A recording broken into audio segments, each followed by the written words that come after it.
Tahu nggak rasanya terjebak di dalam Habut Halimun Salak yang sangat angker? Nah, konten kreator ini merasakan rasanya tersesat di Gunung Salak dan dihantui oleh sosok-sosok misterius di sana.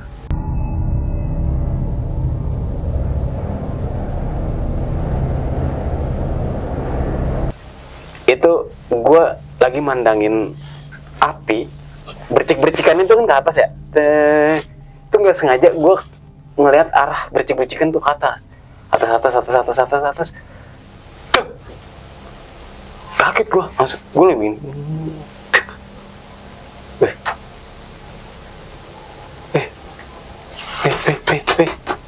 Itu apaan itu? Hah? Apaan? Kata temen gue.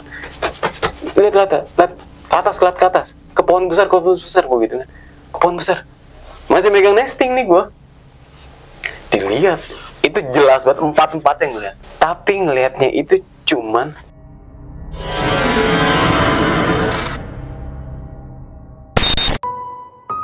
Assalamualaikum warahmatullahi wabarakatuh. Apa kabar dulu semua? Hari ini merupakan hari yang beruntung banget buat sobat-sobat Tidur Misteri, karena Tidur Misteri berada di sebuah lokasi yang merupakan tempatnya salah satu podcast horor terbesar di Indonesia, yaitu Besok Pagi. Dan di sebelah saya sudah hadir salah satu pendirinya, yaitu Bang Nardi. Besok Pagi. Bang, sehat Bang? alhamdulillah Kang. Aduh, makasih banget nih Bang. Sebuah keberuntungan nih buat Tidur Misteri, Bang Nardi mau masuk podcast kami Bang. Sama-sama sih. Kita udah undang dan mau tim-tim Dulur Misteri ini mau berkunjung lah ke tempat kita. Makasih Bang, malah kita istilahnya udah ngerepotin, udah disediain. Santai. Kita emang kalau sama konten kreator nih emang pasti selalu begini. Alhamdulillah banget. Tapi nggak semua gitu Bang. Tapi alhamdulillah Abang sama tim Besok Pagi sudah menjamu kita nih Bang. Sama-sama.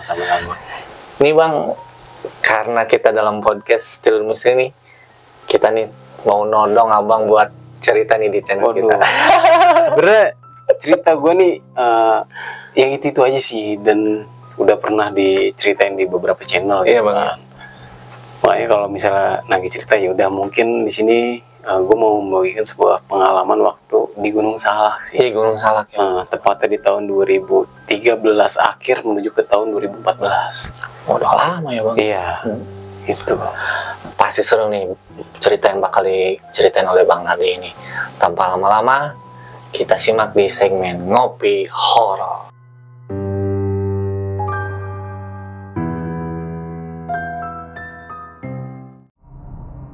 Oke Bang, boleh diceritain nih secara lengkap kisah pendakian di Gunung Salaknya Bang? Oke. Terima kasih sekali lagi buat tim Dulur Misteri, Sobat Misteri. Dulur Bang. Oh, Sobat Dulur, itu di channel Dulur Misteri. Oke. Nah, kali ini mungkin gue di sini nggak mau nge-distract buat penonton itu mempercayai cerita gue atau enggak. Iya. Soalnya kan setiap orang tuh memiliki punya pengalaman masing-masing. Nah, itu. Nah, di sini gue mau membagikan sebuah kisah waktu di tahun 2013 menuju ke tahun 2014, yaitu di Gunung Salak tepatnya. Jadi kenapa gue menceritakan ke Gunung Salak? Karena pendakian di tahun-tahun segitu yang paling banyak gue itu ke Gunung Salak. Kenapa gue ngincar Gunung Salak? Karena dari tempat tinggal gue itu lebih dekat menuju ke Gunung Salak daripada ke Gunung Pangrango gitu kan. Dan di Gunung Salak pun juga terbilang itu sepi dibanding Gunung Gede Pangrango. Kalau Gunung Gede Pangrango di tahun segitu juga mungkin, walaupun tahun 2013-2014 tuh udah lama banget gitu, tapi tetap aja rame yang namanya Gunung Gede Pangrango gitu kan. Nah ya udah, akhirnya sebenarnya pendakian ini nggak direncanain. Jadi waktu itu gue lagi nongkrong malam-malam itu sama temen-temen gue berempat. Sama gue tuh jadinya berempat gitu kan. Nah tiba-tiba ada salah satu temen gue yang namanya Rio ini spontan lah dia nyebutin, "Boy, kita di sini aja, nggak ke gunung." "Ngapain ke gunung? Ke gunung cuma begitu doang." "Ya biasalah, kita nge-refresh otak dan segala macam. Emang lu nggak gabut? Minggu-minggu ini cuman kegiatannya di rumah." Nah waktu itu juga gue lagi nganggur, posisi ya lagi nganggur, udah lulus waktu itu, lagi nganggur. Akhirnya ada salah satu temen gue lagi Baras nyeletuk nih, "Ya udah, mau kemana emang?" Gunung Salak aja yang murah. Nah pada saat itu emang Gunung Salak itu terbilang murah banget. Dengan simaksi pun nggak bayar sama sekali. Soalnya gue waktu itu ngelewat jalur Cimati. Nah jalur Cimati itu masih jalur ilegal. Belum Pada saat itu bang? belum legal ya. Pada saat itu masih legal. Oh yaudah akhirnya ngumpulin duit. Terkumpul lah duit itu sekitar 175.000. Ini gue masih ingat banget. 175.000. Yaudah oke. Bensin berapa? Sekian. Nah itu dicak tuh masing-masing. Nah sedangkan logistik gimana nih? Ya logistik kita bawa dari rumah aja. Oh iya bener ya. Beras, minyak dan segala macem. Oh yaudah, lu punya apa? Ya oke, gue punya sarden. Lu punya apa? Gue punya telur. Lu punya apa? Nih gue punya garam dan segala macem. Yaudah, kita pulang. Kita besokannya lagi kumpul. Nah, tepat waktu itu gue kumpul di hari Kamis. Besokan lagi hari Jumat dong. Iya. Gue kumpul tuh semuanya berangkat itu sekitar jam 12. Itu tepatnya dari Bintaro. Berangkat itu perjalanan sampai kalau bisa dibilang dulunya itu pos satpam ya. Kalau sekarang kan ada tuh Posimaksi di Cimati itu. Kalau dulu itu pos satpam. Nah nyampe di pos satpam itu sekitar jam 5 pagi. Itu bener-bener ya ngebut lah, maksudnya nggak di perjalanan itu nggak istirahat dan segala macem. Sampai di situ biasa kita istirahat, ketemu sama penjaganya nih, security. Dibilang sama dia, adik-adik mau ngapain? Kita mau naik ke Gunung Salak pak. Siapa yang ngizinin lewat sini? Nggak ada jalur pendakian di sini, dia bilang begitu. Ada pak, saya dulu sering lewat sini. Emang kamu sering lewat sini? Iya. Kapan? Beberapa bulan lalu saya pernah ke sini. Terus, tapi bukan bapak yang jaga, gue gitu kan. Terus dikasih lewat. Ya udah, kalian punya berapa nih? Emang berapa Pak Wira? 10.000 per orang. Ini udah sama motor, maksudnya udah sama parkiran motor dan segala macam. Ya udah, kira satu orang 10.000 tuh. Kalau berempat kan jadi 40.000 kan. Ya udah, oke. Ngasih, kita ngelis kayak di buku jurnal gitu. Di absen sama dia, set ngisi nggak pakai KTP, cuma ngisi nama doang, nama sama domisili. Kelar semua, udah kita istirahat. Jam 8 pagi kita mulai pendakian. Nah pada saat itu gue biasanya lewat itu jalur yang bisa dibilang ada satu villanya itu besar. Nah itu gue lewat situ biasa, itu nyeplosnya ke arah langsung ke hutan pinus. Kalau bisa dibilang hutan pinus atau hutan karet lah gitu, gue lupa. Sekarang itu udah ditutup. Lu gimana sih?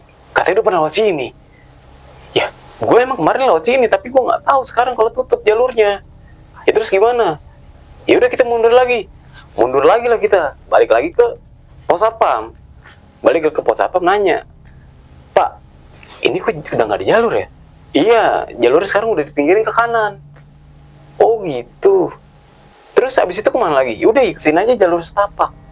Ya udah akhirnya gue pamit sama satpam ini, ikutin lah gue arahnya dia nih, arah pos satpam ini. Gue jalan, itu keadaan masih siang, itu sekitar jam 9.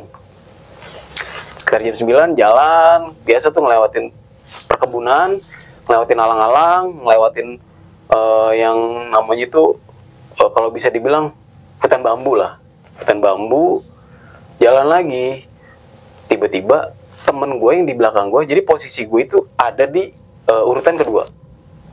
Nah temen gue nih yang di belakang gue nih yang urutan ketiga, tiba-tiba bilang, boy berhenti dulu. Kenapa emang? Capek gue. Ya gue kirain mah ada sesuatu gitu kan. Ya tadi bilang capek, udah ntar di pohon bambu kita istirahat. Oke, itu posisi keadaan bener-bener terik ya. Siang-siang ya, kalau misalnya jam setengah 10, jam 9 itu bener-bener terik kan keadaan, bener-bener cerah. Pas lagi istirahat, sekian detik itu tiba-tiba kabut, langsung hujan. Hujannya itu nggak rintik-rintik, langsung gede, langsung deras lah. Kalau gede mah bisa ketiban semua, tewas lah ya. Ini langsung deras deh, ya otomatis kita langsung wajar-wajar. Weh, plesit. Untungnya plesit itu gue taruh di kepala carrier. Biasa tuh, gue set up semua, gue siapin, udah kepasang, kita berteduh di situ. Setengah jam kemudian, tiba-tiba hujan itu langsung reda. maksudnya nggak pelan-pelan gitu, itu langsung bener-bener langsung bener-bener hilang. Kenapa nih ya? Wah, ada yang nggak beres nih. Udah, lu nggak usah ngomong kayak gitu. Udah yuk, kita bergegas. Udah, gulung lagi semuanya. Gulung lagi, bergegas lah kita. Itu sekitar jam 10. Jam 10 jalan. Yang namanya gua belum tahu jalurnya ini ya. Ini berbeda sama jalur yang sebelum gua naikin. Sotoy gua. Pas gua jalan, nemulah persimpangan antara kiri sama kanan. Dek, temen gue yang di depan berhenti. Woi, kemana ini? Woi, bentar. Os. Maju nih gue. Ini udah masuk hutan pinus. Kemana ya? Coba gue lihat. Gue maju ke depan. Arah kiri gue itu mengarah ke bawah. Jalurnya ini mengarah ke bawah. Dan jalur kanannya itu mengarah ke atas. Dengan feeling gue langsung nembak ke arah kanan.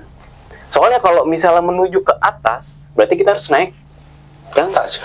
Arahnya ke atas dong, vegetasinya ke atas dong. Tanah yang ke atas, bukan yang menurun kan. Gue bilang ke temen, ini kanan, beneran loh. Ini nggak ada tanda dan segala macem nih. Iya, ya udah, jalan tuh kita. Jalan. Itu masih setapak jalur, masih setapak, kanan kiri ilalang. Setengah jam perjalanan, lama-lama jalur kanan gue itu mengarah ke jurang. Arah kanan gue nih. Jadi awalnya itu masih ilalang. Lama-lama gue jalan itu, ilalang itu hilang, jurangnya itu kelihatan. Bentar. Ini kita bener atau enggak? Bener. Perjalanan nanti vegetasi naik terus, nggak ada yang menurun. Iya juga ya. Nah, pada saat itu gue bener-bener minim pengalaman untuk di pendakian ya. Gue waktu itu cuman ngincer arah puncak itu arahnya ke atas, turun itu arahnya ke bawah. Itu dulu tuh ilmu pengetahuan gue dulu begitu. Ya udah, sekarang gimana? Mau lanjut atau enggak? Ya udah lanjut.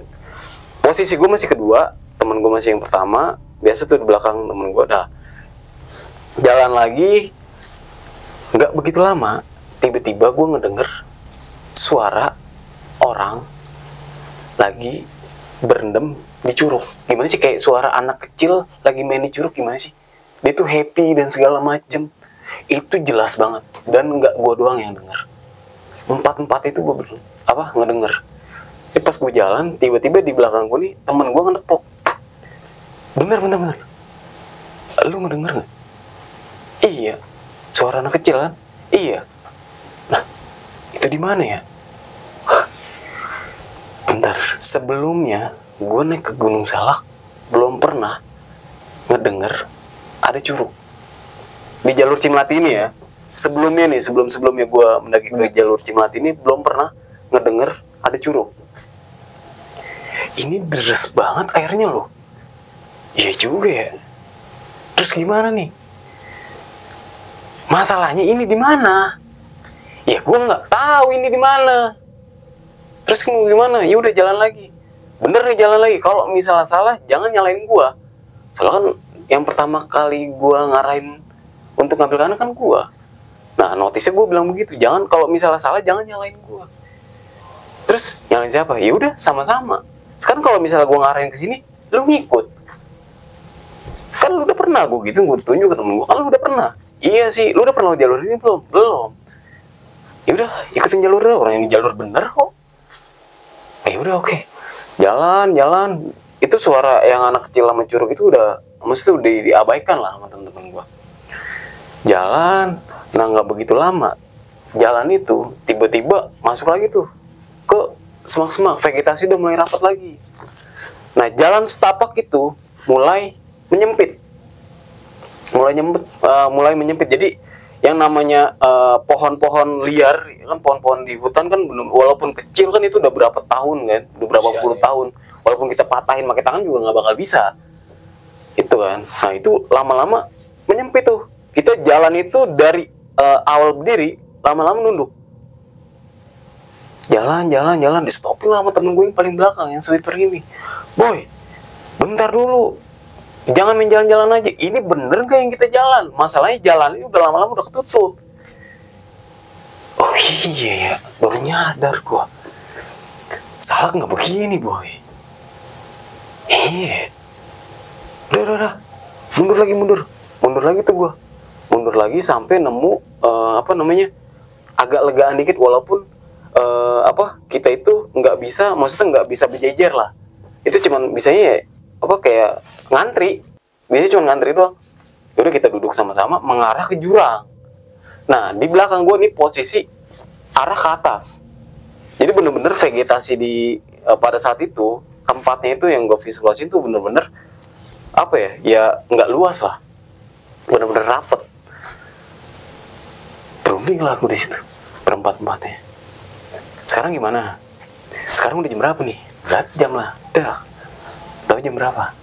Jam 2. Jam 2 siang ya Bang? Jam 2 siang. Harusnya di perjalanan normal jam 2 siang itu gue udah nyampe pos 3. Normalnya tuh. Gimana ini? Sekarang kalau misalnya mau balik lagi, kita pasti nggak bakal ngecamp. Kita juga nggak tahu ada di mana. Iya. Terus mau gimana nih? Coba lihat belakang kita. Dilihat tuh. Tak. Mau ngapain lu? Begitu nggak ketemu. Kita terabas aja nih jalan. Soalnya jalan bener-bener mengarah ke atas ya cuma di belakang kita doang. Gila, enggak. Nah, temen gue nih yang paling belakang itu dia tipikalnya tuh penakut. Makanya dia bilang, enggak. Ya sekarang lu mau gimana? Lu mau mundur lagi atau mau ngecamp? Apa mau naik ke Gunung Salak gitu kan? Nggak tahu dah gue nggak tahu, gue nggak bisa ngambil keputusan. Ya udah, sekarang lu dah. Nah, si teman gue nih, si Rio nih, gue suruh ngambil keputusan. Untungnya dia itu ngerti tentang kompas, dan alhamdulillahnya dia bawa kompas. Ilmu mempelajari kompas itu nggak gampang, benar-benar susah. Ya udah, gue putusin ya. Kalau misal gue putusin, kita sepakat jangan ada yang nyalain satu sama lain. Iya. Yaudah, gue mau nerobos jalur ini, jalur yang ada di belakang kita. Temen gue ini belakang. Gue nggak mau. Gue masih mau ketemu ibu gue. Gue sayang sama ibu gue. Kalau lewat jalur ini kita nggak tahu bakal selamat atau enggak. Ya sekarang mau gimana lagi? Lo mau turun? Ya udah turun sendiri nih gituin sama si Rio nih temen gue. Ya gue gimana ya? Ya tega nggak tega ya, gue nggak bisa ngambil keputusan.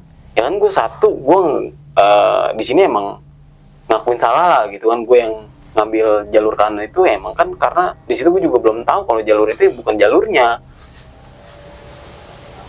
Gue diem, gue tenangin lah temen gue. Yaudah, kita tenang aja, kita pasti selamat lah. Nggak ada apa-apa nih. Rio nih udah jago lah untuk navigasinya gitu kan.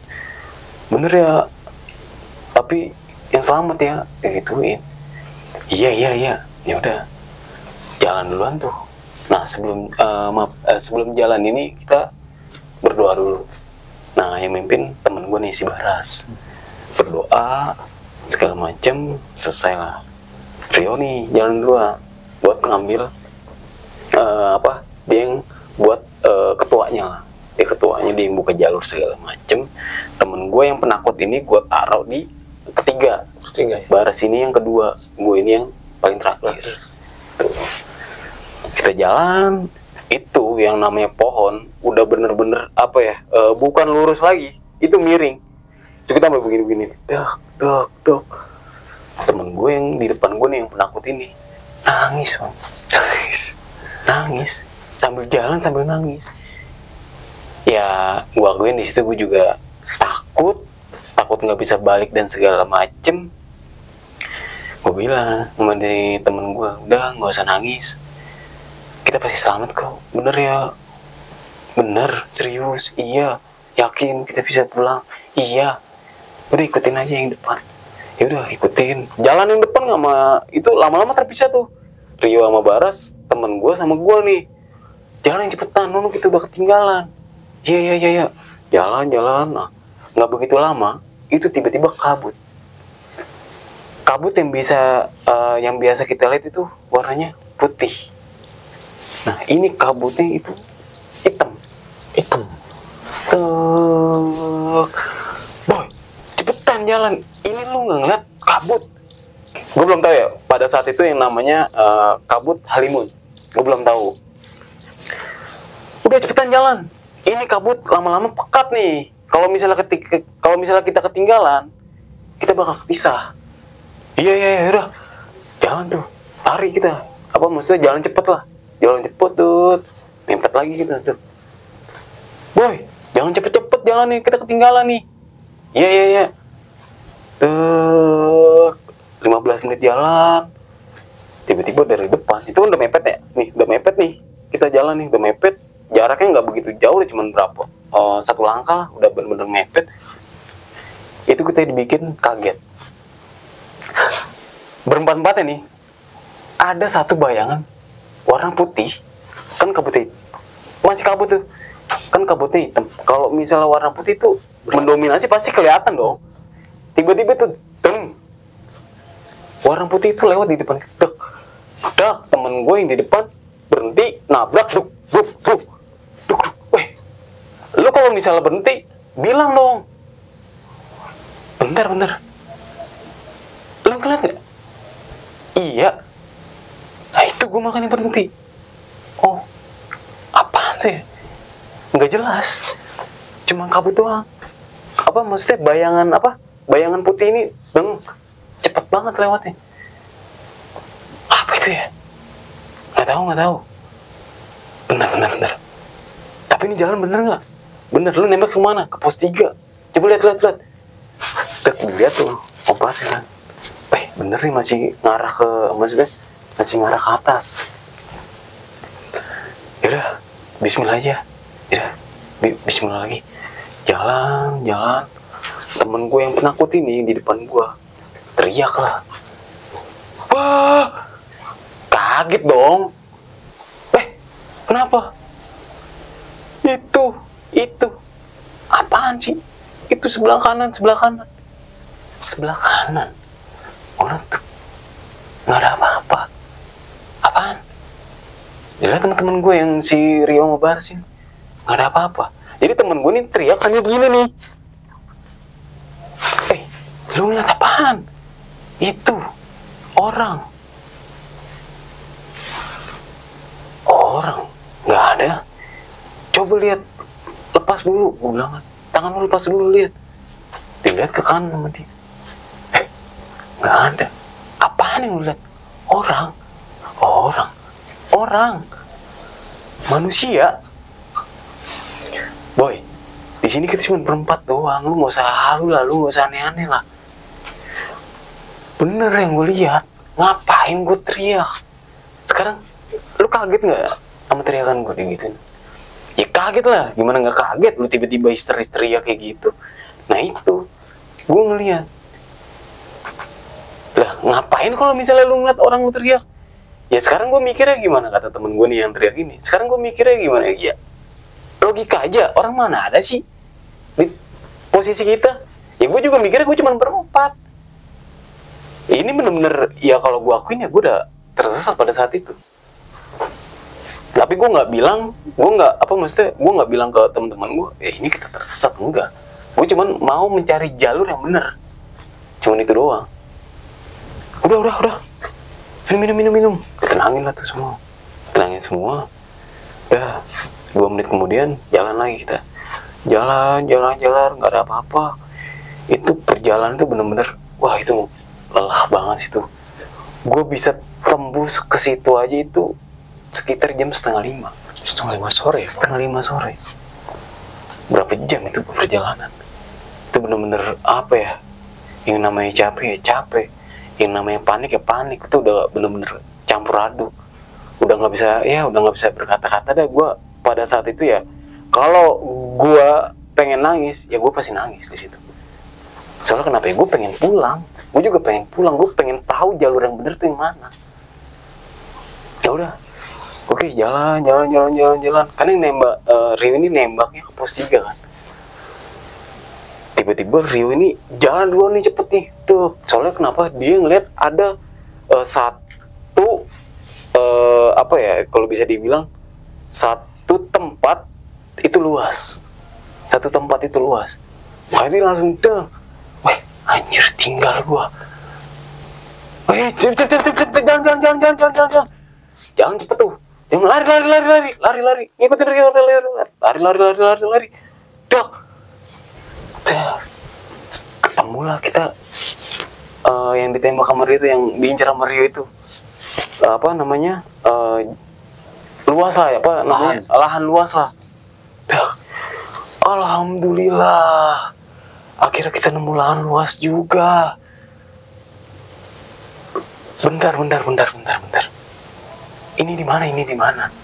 Gue gitu kan. Ini di pos 3. Ini yang gue tembak. Ini di pos 3. Yakin? Iya. Oke. Kita lihat lah.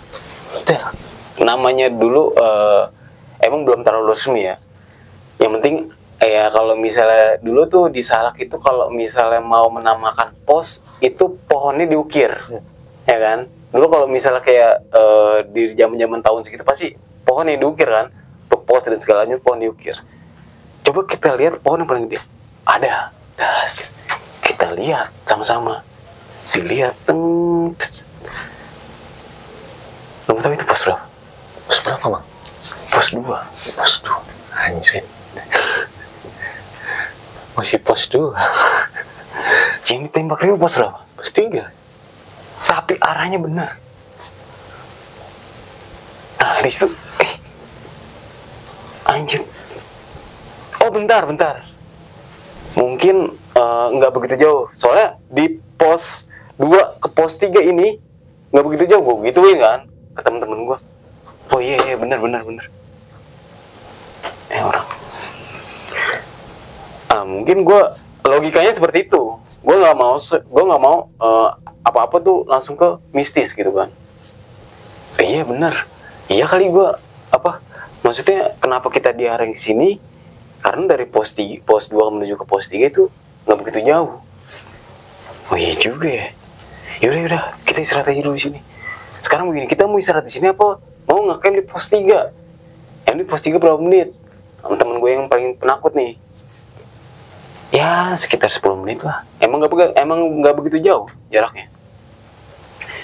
Yaudah, begini aja. Kita diriin tenda di sini aja dah. Kita tenaga udah benar-benar terkuras nih. Iya juga ya. Kita dari siang loh, dari jam 8:30 lo jalan dari bawah. Yaudah, gimana? Setuju nggak? Yaudah setuju. Yaudah akhirnya diriin tenda lah di situ di pos 2 nih. Emang lahannya tuh bener-bener luas lah di pos 2. Kalau di pos 3 kan begitu sempit. Maksudnya ada tapi nggak bisa dempetan gitu. Yaudah akhirnya kita diriin tenda cuma 1. Soalnya kan kita berempat. Kita bawa kapasitas 5. Diriin tenda segala macem udah kelar, masuklah semuanya. Biasa tuh persiapan buat malam bakar api unggun. Kan waktu itu masih boleh untuk bakar api unggun gitu kan. Untuk bakar-bakaran masih boleh, masih belum ada larangan gitu. Kalau untuk sekarang kan ada larangannya, nggak boleh gitu. Ya udah, nyari kayu bakar dan segala macem, dapat semuanya, kita kumpulin. Nih selesai semua itu. Datanglah jam 7 masak-masak segala macem. Nah pas masak-masak ini kan posisinya itu di deket api unggun. Jadi api unggun itu jarak dari tenda gua ke api unggun itu sekitar 3 meter. Jadi nggak begitu jauh, nggak begitu dekat. Soalnya kalau misalnya jauh pun juga kita juga ngeri juga kalau misalnya ada apa-apa langsung lari ke tendanya kan. Iya. Dan nggak terlalu dekat juga, karena kalau misalnya dekat kan ngerinya kalau apinya gede kan bisa nyamber ke tenda gua. Ntar tenda gua juga angus juga. Ya udah, situ itu berjajar begini nih, kayak begini Jadi tendanya itu kita belakangin, kita menghadap ke api unggun. Jadi api unggun itu arahnya ke puncak. Posisinya itu di depan gue itu ada pohon, itu pohon yang menuju ke arah pos 3. Emang sampingnya jalur, itu gede banget pohonnya. Pohonnya gede, kanan kiri itu pohonnya kecil-kecil. Cuman dia doang pohon yang paling gede. Atasnya pohonnya itu ada ranting-ranting dikit-dikit. Jadi kayak ada singgahan dah buat duduk dan segala macam. Itu jarak dari bawah ke atasnya itu yang buat sanggahan buat duduk itu sekitar 5 meter. Lumayan tinggi.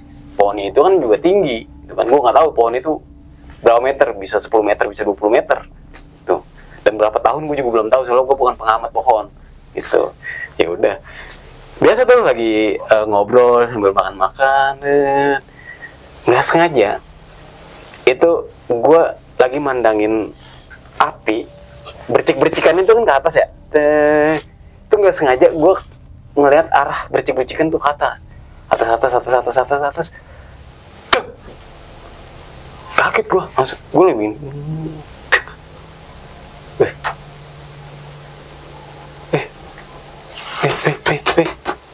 itu apaan itu? Hah?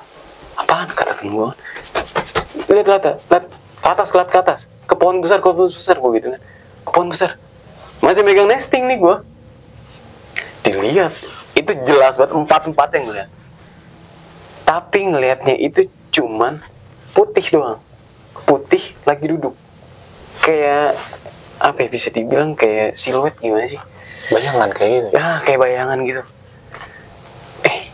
Soalnya kan apinya itu besar. Jadi ya namanya di hutan kan gelap. Nah, pasti kalau misalnya api itu membesar pasti terang dong jadinya. Apa itu?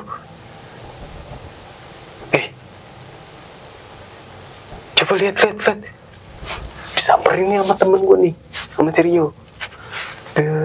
Di jalan. Ditong lah begini. Nggak begitu lama. Dia megang nesting tuh. Rio kan megang nesting. Dak, dijatuhin, tak. Boy, apa? Dia langsung balik ke arah gua. Langsung lari langsung masuk ke dalam tenda. Gue langsung masuk ke dalam tenda, semua ngumpul tuh, bro. Sleting. Kenapa? Aduh. Minum. Aduh. Apa sih? Yang bertiga kepo kan, gue bertiga kepo. Apa sih? Itu yang putih. Itu yang putih. Iya, gue tahu putih. Apa? Soalnya kan gue cuma ngeliat putihnya doang. Jadi si sosok ini juga ngebelakangin gue ngebelakangin tenda, sosok ini ngebelakangin gue. Jadi pas Rio ngeliat sosok ini yang maju ke depan, Rio ini ngebelakangin gue yang di pohon besar itu. Iya, putih, tahu gue. Itu apa itu tuh. Ya gue sambil kayak ngeliatin gitu. Itu setan. Ya gue juga tahu setan. Makanya kan gue nyuruh lo ngeliat ke atas. Itu apa? Kuntilanak, anjir. Kuntilanak. Bentar. Kalau bisa nebak. Sekarang apalagi kalau misalnya baju putih dengan rambut yang bener-bener tergurai, itu mukanya gue nggak bisa ngejelasin, kata si temen gue. Terang kita punya api unggun. Gue tahu terang kita punya api unggun. Ya itu api unggunnya bener-bener apa ya? Ya besar banget lah nyalanya kan. Itu mukanya anjir. Gue nggak bisa ngeliat. Apa emang? Lu tahu nggak? Itu hancur banget loh, hancur banget. Gue nggak bisa, maksudnya dia nggak bisa ngejelasin muka itu seperti apa. Makanya gue langsung kabur. Apalagi temen gue yang penakut, masih inget kan?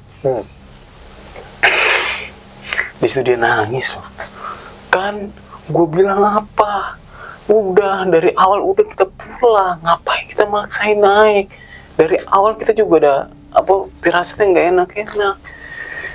Ya sekarang mau gimana? Semuanya itu kan terjadi, nggak ada yang bisa perkirakan, iya, nggak ada yang bisa diprediksi. Ya terus sekarang mau gimana? Udah, gue nggak mau keluar. Ya terus makanan gimana? Masih banyak makanan di luar. Masih ada nugget, masih ada sarden dan segala macam. Mie juga masih belum habis.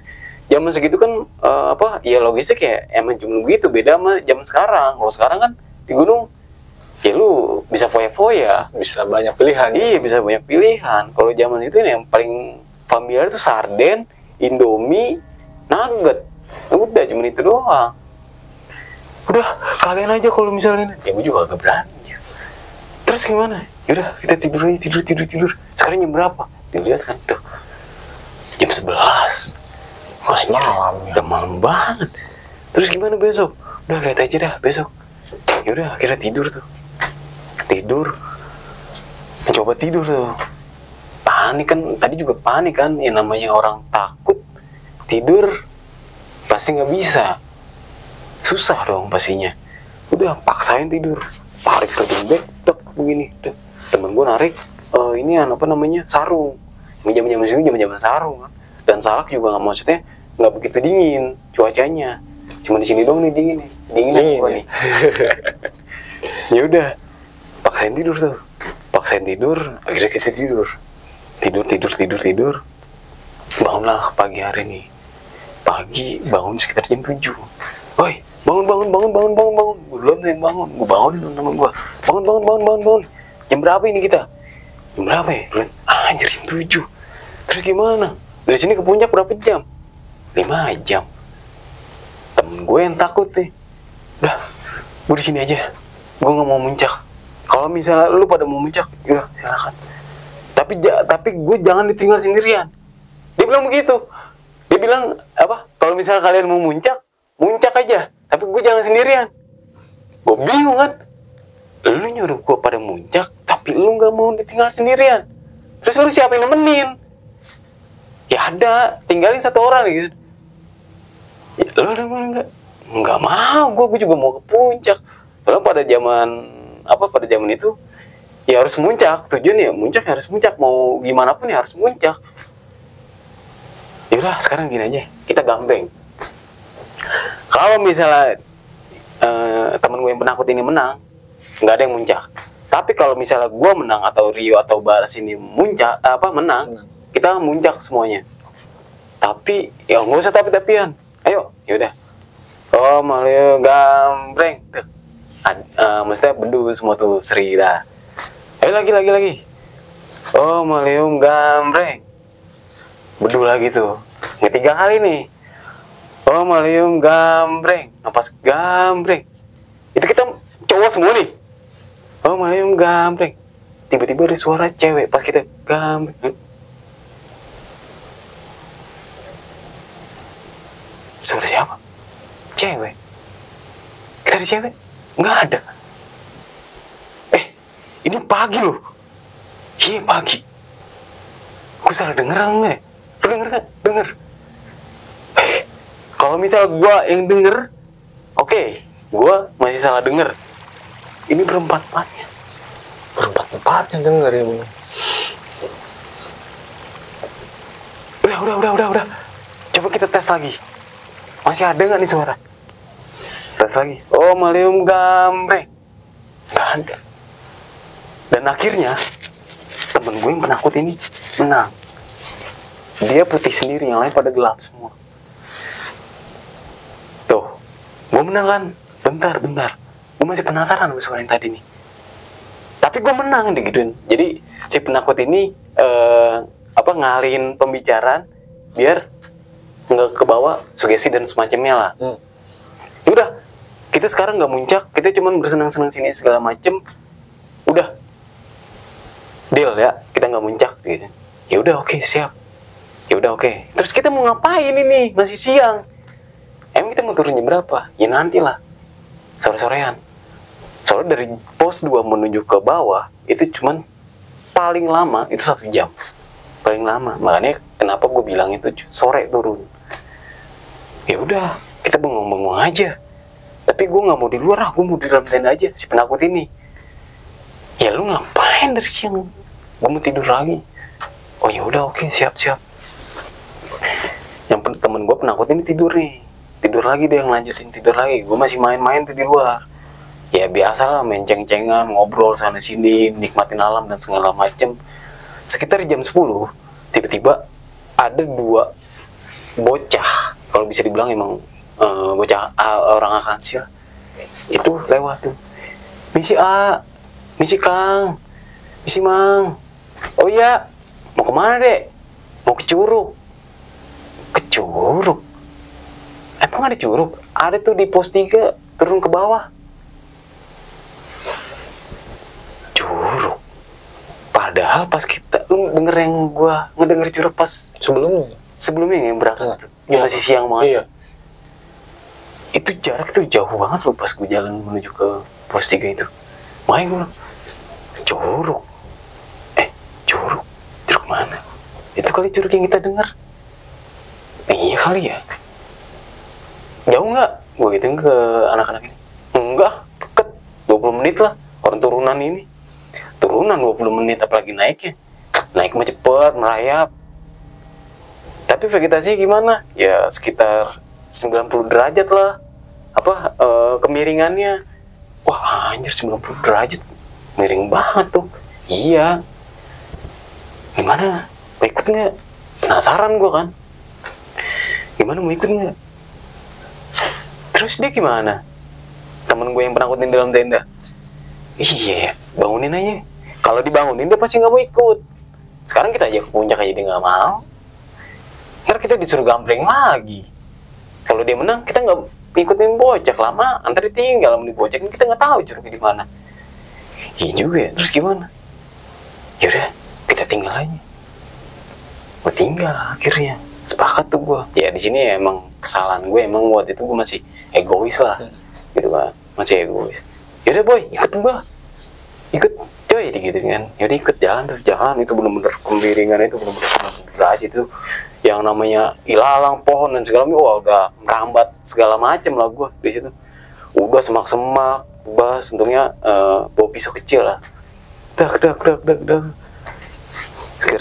Sekitar 20 menit jalan, tembus lagu ilalang, das. Itu gue langsung kaget. Dan hawanya itu bener-bener beda. Tembus, tek, minjak laku batu. Duh. Batu gede banget. Ini udah masuk Curug, begitu kan. Oh, udah masuk Curug. Oh, Curug. Anjir. Itu bener-bener indah banget Curug. Airnya kenceng, nggak terlalu kenceng. Bener-bener sedang lah airnya. Ini bisa mandi? Bisa. Tapi di sini jangan dibocorin ya. Emang kenapa? Nggak ada yang boleh ke sini. Ke Curug ini nggak ada yang boleh. Coba lihat aja, sepi kan? Iya juga sih. Terus ya udah jangan bilang-bilang lah, pokoknya habis dari sini pokoknya diem-diem dah. Oh gitu. Yaudah kita berenang tuh. Dan di sini gue masih ada dokumentasinya. Walaupun cuma ada berapa detik lah. Soalnya juga waktu itu gadget gue masih bapuk banget gitu untuk maksudnya untuk buat videonya itu, buat merekam tuh masih ya parah banget lah gitu kan. Yaudah kita berenang dan segala macem, kelar udah mau maghrib tuh, nggak begitu terasa, tiba-tiba udah mau maghrib kan. Ayo kita bergegas, jangan sampai maghrib di sini. Emang kenapa? Kalau misalnya kita maghrib di sini kita nggak bisa pulang. Seriusan? Iya. Yaudah. Kelar ganti baju semuanya segala macem, pakai baju lagi. Misalkan tadi gue berendam di Curug itu maksudnya nggak pakai apa-apa, cuman bermodal dengan CD doang. Iya, bermodal dengan CD doang.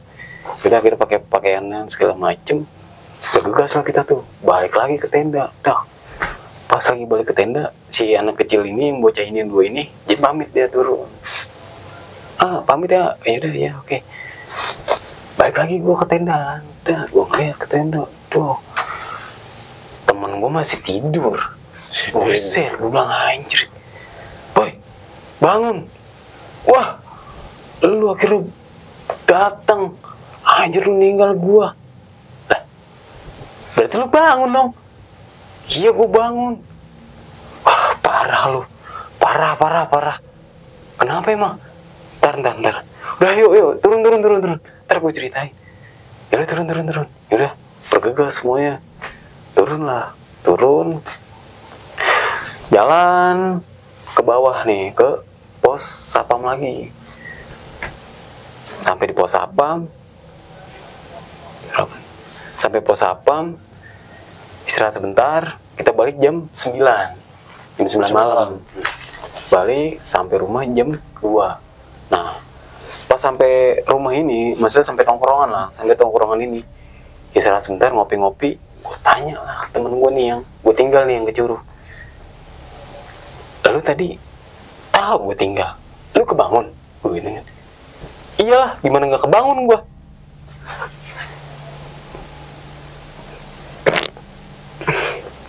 Nah tadi, iyalah, gimana nggak kebangun gue? Emang kenapa? Lu mau tahu nggak?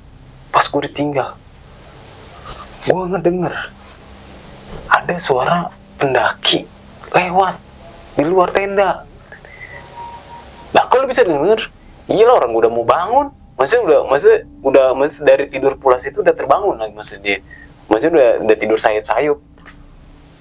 Gue udah tahu kalau misalnya gue ditinggal, makanya gue cuman rebah-rebahan doang. Nah, dari luar tenda itu gue ngedenger ada suara langkah kaki. Ya namanya orang jalan di hutan pasti kedengeran dong, jalan dek, sepatunya kedengeran dong pasti dek. Seneng gue ada temen. Gue keluar, kagak ada orang. Dia panik, dia langsung masuk ke dalam lagi. Dia mau yang namanya sleeping bag punya gua, punya si Rio, punya Baras, kan dia cuma pakai ini doang, sarung. Ditumpuk sama dia, begini, dipaksa tidur, makanya dia tidur lagi. Makanya pas gua bangun tuh, dia baru bangun kan. Seriusan? Iya. Wah, gua nggak mau lagi dah kesana lagi. Udah nih, pendakian terakhir gua aja. Lu cuma begini doang, lu kapok. Udah jadi pelajaran aja. Lagi itu juga cuma hal lu doang. Lu juga namanya baru bangun tidur, nyawa belum terkumpul kan. Namanya orang baru bangun tidur kan nggak 100% terkumpul gitu kan, langsung terkumpul nyawanya. Ada sebagian berapa persennya masih awang-awangan gitu. Iya. Udah pokoknya gitu aja. Terus lu kemana deh gitu kan? Gua ke Curug yang tadi siang gua denger, yang kita denger kata dia gitu. Bukan, ini mah Curug beda lagi. Orang Curug juga bener-bener tersembunyi. Itu bener-bener Curug itu asli banget, bener-bener asli. Seriusan? Iya, gue tadi berenang dan segala macem. Lu gue videoin. Mana coba lihat? Wah, anjir, kagak ngajak-ngajak gue. Kalau misalnya gue bangunin lu, kagak bakal jadi ke Curug. Ya, lu aja kagak mau ke puncak, gue gituin kan. Iya juga sih ya. Emang berapa lama? Sekitar 20 menit. Ini gue di tenda. Ya itu lu resiko di tenda. Ya juga sama-sama salah ya. Apalagi tadi kalau misalnya gue tinggal lu ke puncak, wah, nggak tahu dah gue jadinya kayak apa. Ya udah, ngopi, ngerokok dan segala macem. Ya udah, akhirnya kita pulang lah. Udah. Mungkin itu sih untuk cerita gue di Gunung Salak. Aduh, seru banget nih Bang ceritanya.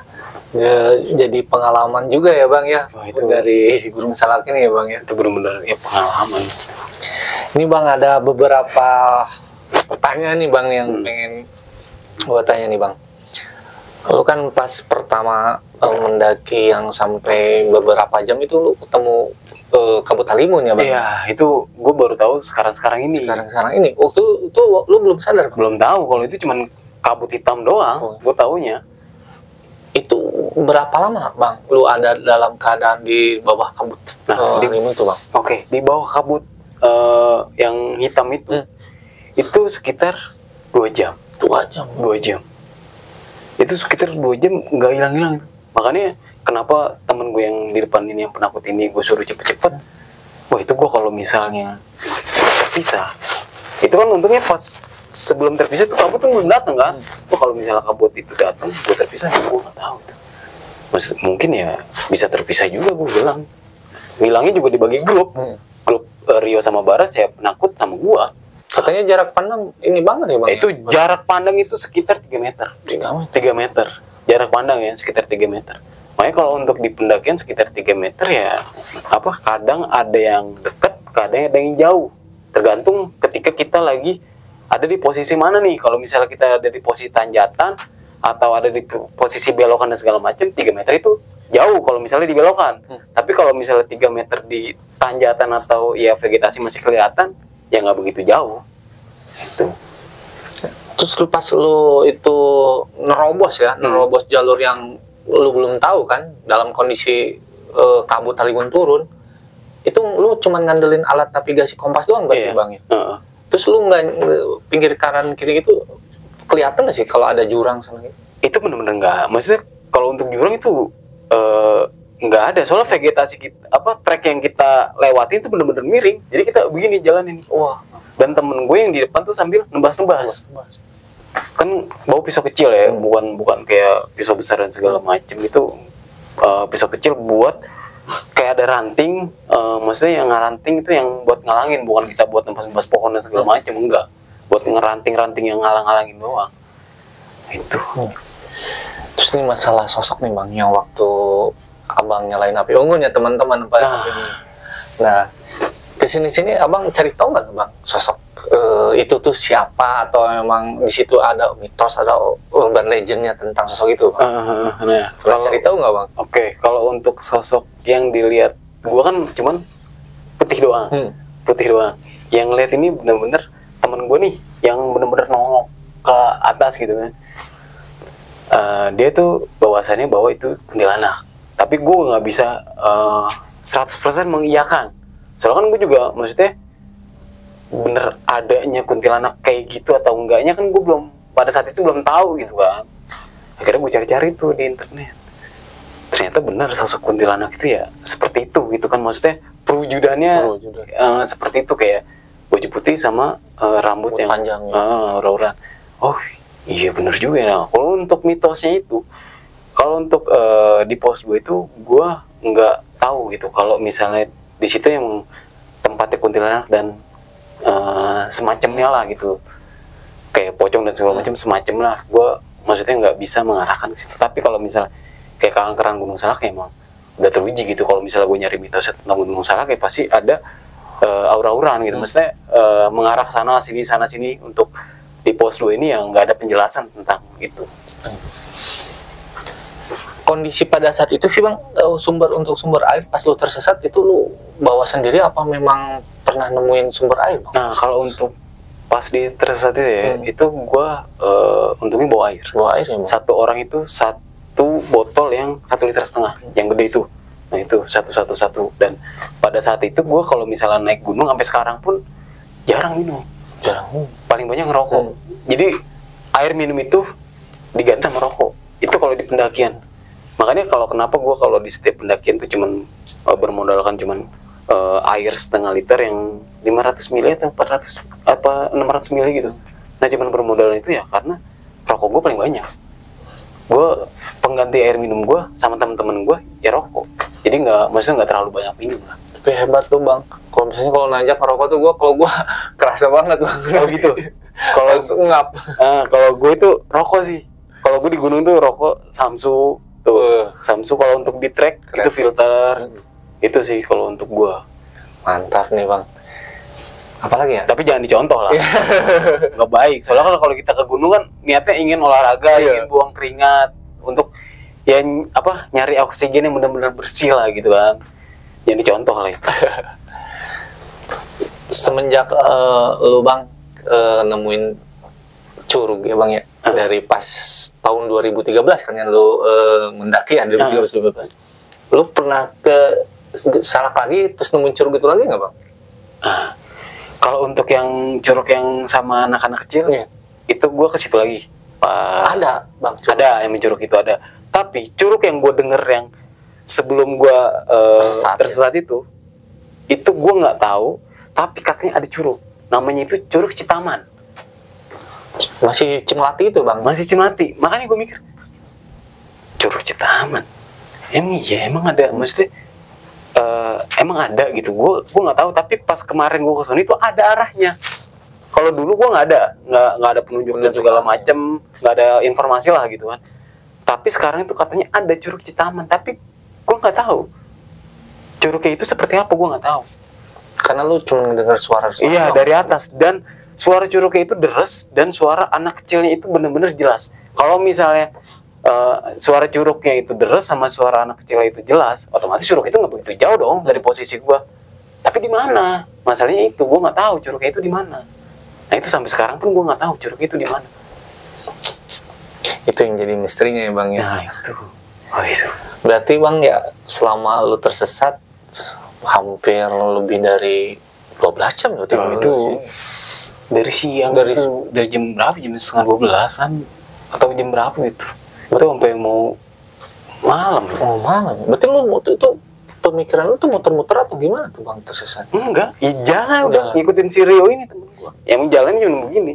Dan pas itu tuh didokumentasiin ya nggak begitu lama juga, karena pas gua pas ada temen gua ngedokumentasiin itu pas sebelum kabut hitam pekat, baru cuman agak-agak putih gitu doang kabutnya. Masih ada videonya tapi nggak begitu. Ya maksudnya yang ke-upload video yang ke-upload video di YouTube dari besok pagi ini cuma 1 menit kalau nggak salah. 1 menit itu juga 1 menit ada step-stepnya pas kita jalan, pas kita tersesat, pas kita lagi di tenda, pas kita masak-masak, sama pas kita lagi di curug. Cuma itu doang. Aduh, makasih nih Bang udah bisa share pengalaman pendakian, apalagi di tahun-tahun segitu ya. Jujur buat kita juga, kita mendaki tahun 2000 ke sini Bang. Jadi belum tahu suasana pendakian di zaman itu Bang ya, di tahun-tahun itu Bang. Iya. Soalnya gue kalau ke Salak tuh dulu ya dari sekolah gitu kan, dari SMK. Kenapa gue ngincer ke Gunung Salak ya karena cuman kayak gila. Kan dulu emang namanya bocah cinta monyet kan, galau dan segala macem. Udah ke situ. Makanya kalau udah lulus makanya ke situ. Dan ke situ pun nggak perlu uang banyak, dan dulu pun di tahun segitu duit di gunung nggak berarti. Kalau sekarang duit di gunung berarti. Ada warung Bang. Ya, ada warung. Lu punya duit, lu bisa ngapain aja. Itu kalau di gunung. Di gunung ya. Sekarang. Iya. Bang nih ada pesan-pesan ini buat dulu-dulu semua buat pengalaman pendakian nih Bang. Oke. Di sini gua nggak bisa ngasih pesan-pesan banyak karena gue juga masih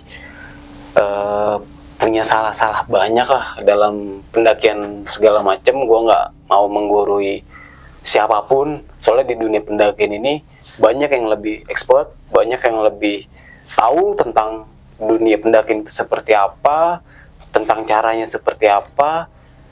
Dan mohon maaf di tahun segitu emang ilmu pengetahuan tentang alam gue itu benar-benar minim gitu kan. Sampai pun kalau misalnya ada yang hipotermia temen gue dan segala macam ya gue nggak bisa ngapa-ngapain gitu kan. Nah itu gue ya di sini untuk pesan-pesan di dalam dunia pendakian ya gue nggak bisa ngasih pesan-pesan banyak, tapi cuman satu doang sih intinya. Ya dimanapun kita berada di kalau bisa attitude sopan santun tuh ya benar-benar harus dijaga. Soalnya di setiap daerah, di setiap tempat, di setiap manapun pasti punya adat istiadat itu masing-masing, kepercayaannya masing-masing gitu kan. Kayak di daerah Gunung Salak, entah itu di daerah Sukabumi, entah itu di daerah Bandung, entah itu di daerah Jawa, entah itu di daerah Kalimantan dan segala macam, itu punya keyakinan dan adat istiadat itu masing-masing. Jadi dimanapun kita berada ya attitude sopan santun ya harus kita jaga. Kita nggak boleh yang namanya nggak mempercayai tentang adat ini. Itu udah hak familiar dan itu udah ada di sejarah gitu kan. Nah itu sih paling itu aja. Wah, pesan-pesan yang istilahnya harus banyak ditanamkan di pendaki-pendaki sekarang ya Bang ya. Kadang kita kan suka lupa juga ya Bang ya. Wah sekarang pendaki-pendaki sekarang tuh udah hedon udah di gunung musik lah ya Bang ya. Iya udah mantep lah pendaki-pendaki sekarang tuh udah hebat. Tapi ya balik lagi ya hindarilah pendaki-pendaki FOMO itu yang paling berbahaya gitu kan. Soalnya di dunia pendakian tuh bukan tempat bermain. Ketika kita melakukan pendakian ya kita harus siap taruhannya ya, Bang. Iya, nyawa taruhannya. Gitu, cuman itu aja sih. Terima kasih Bang Nardi udah bisa cerita di Sama-sama. Jangan kapok Bang untuk siap. cerita. Dan kapan-kapan main Bang. Siap. Sukabumi Nanti Bang kita ya. makan ikan di tengah sungai. Nah, Kalau di tengah sungai ke bawah dong. Kalau di tengah sungai, di pinggir sungai maksudnya di pinggir Ingat sungai. kemarin Bang, Abang masih ingat kemarin. Oh, itu parah sih harum jeram. Mantap. Dan sukses selalu buat Sama-sama. Bang Nardi dan Sama-sama. channelnya besok pagi dan obrolan tengah malam Iya, ya Bang ya, benar, channel benar. Bang Nardi. Dan dulu kalau ada yang pengen cerita di Tilul Misteri boleh DM ke Instagram Tilul Misteri. Jangan lupa untuk like, comment, dan subscribe channel Tilul Misteri dan untuk channel besok pagi dan obrolan tengah malam ya Bang ya. Akhir kata, saya Syukran Sori dan di samping saya Bang Nardi. Mohon pamit undur diri. Wabillahi taufiq wal hidayah. Wassalamualaikum warahmatullahi wabarakatuh. Waalaikumsalam.